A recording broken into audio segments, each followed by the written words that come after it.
մեկ ձայնը տալու է մեկ տեխնացուի հարգելի գործընկերներ, իհարկե չեմ ասի, որտեղ գաղտնի քվեարկությունը բոլոր դեպքերում։ Ձեր կուսակիցները Աբովյանում հայտնվեցին աղմկահարույց պատմության մեջ, կողմերից մեկը ծեծի հետ կապված է ինչ-որ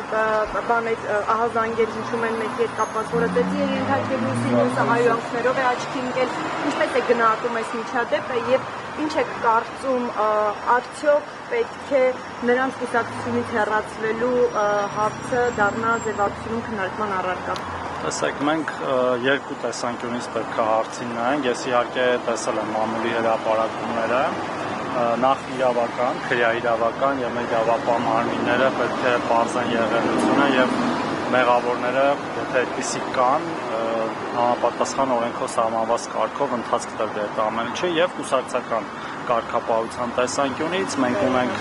մենք ունենք ինստիտուտներ կուսակցությունում, որոնք գործել են եւ գործում են եւ եղել են էլի այդպիսի դեպքեր, ցավոք սրտի, երբ որ մենք կուսակցությունից օրինակ մարդկանց ենք հեռացրել տարբեր պատճառներով Վիլեն Գաբրելյանի մենք բայց ինքը մանդատը Վիլենը Գաբրելյան մենք որևէ գործողություն չեն կարել, բայց նկատի ունեմ այդ երկու մեխանիզմով պետք է գնանք առաջ եւ երբ որ կլինեն որոշումներ մեր մասով կուսակցության, դրա մասին իհարկե Հայկ Կոնջորյան ասում է, որ ինձ դիմել են եւ ըստ օրերի դիմել է երբ որ հետ կապված չորը այսպես պատմությունների հետ կապված եւ ինքը ասել է, որ ես այդ առնչությամբ գործ չունեմ։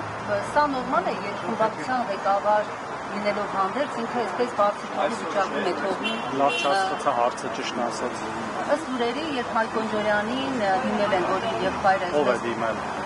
Երևի այդ ով որ Ես ամենավին տեղյակ չեմ այդ մանրամասներին։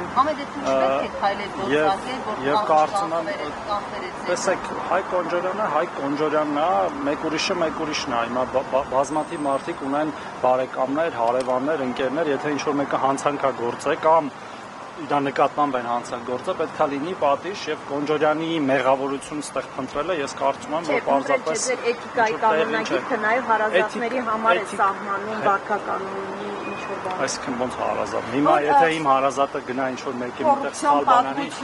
մեջ հայտնվի, եթե կլինի կուսակցականի հանդեպ, կուսակցականը ինչ-որ բան Ժորժան տարբեր հարցեր եք տալի, հարցը Կոնջորյան Հայկի մասին էր, ես ասում եմ Հայկը ինչ կապ ունի այստեղ, ավետի մասին, արդեն ասեցի կլինեն համապատասխան պրոցեսներ, եթե արդյունքը կլինի, ձեզ կտեղեկացնեմ դրա մասին, չեմ հասկանում Կոնջորյանը կապ չունի, սա նշանակում է, որ նրա փոխնախագահի պաշտոնում մնալու հարցը չի էլ վերանայվի, չի էլ քննարկվի։ Արգելի գործընկերներ, ես չեմ հասկանում, թե դուք ոնց եք մեկը մյուսի հետ կապ ունի իրականում հարցերը, ասում եմ կա քրեա իրավական գործընթաց, եթե կլինի մեղավորություն որևէ մեկի, քննիչներ, դատախազներ, դատավորներ այդ հարցը կլուծեն։ Կուսակցական մասով կլինի պրոցես, եթե որևէ կուսակցական խախտել է մեր կանոնադրությունը, կուսակցության վարչության ընդունած այլ որոշումներ, այդ թվում կարգապահական էթիկայի կանոնագիրքը, ըստ այդմ էլի կլինեն որոշումներ։ Հիմա մենք մեղավորության կանխավարկածով որոշել ենք, որ Հայկ Կոնջորյանը ինչ-որ բանում մեղավոր է։ Ես չեմ կարծում, որ դա այդպես է։ Ես հարց էի տալիս, որ ճիշտ չէ։ Չէ, ես էլ ասում եմ, որ ես չեմ կարծում, որ դա այդպես է, որ Հայկ Կոնջորյանը հիմա մենք ունենք հիմքեր նույնիսկ ենթադրել, որ ինչ-որ բանում մեղավոր է։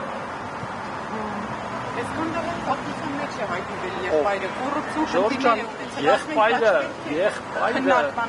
եթե եղբոր քննարկման առարկա դառնալ ժողովուրդը պարզի, որ իր այդ եղբայրն էլ է մեղավոր, դրա մասին խոսենք, բայց հիմա օդից ենթադրություններ են կանում, որ այդ մարդկանց ազգանունները նույնն են, իրանք էլ իրար հետ բարեկամ են, նույնիսկ չգիտեմ ինչ եղբայր են անկեղծ ասած, ես ավետին առանձին գիտեմ։ Ավետ Կոնջորյան, թեկուս։ Ձեզ համար ընդունել եք այս ամեն ինչը ինչտեղի անունը։ Ես ասացի ընդունել, հա։ Դե ձեզ կոնկրետ հարցնեմ, ձեզ նորմալ։ Իմ համար ցանկացած բռնություն կամ էթիկայի կանոնագրքի խախտում ընդունել չի։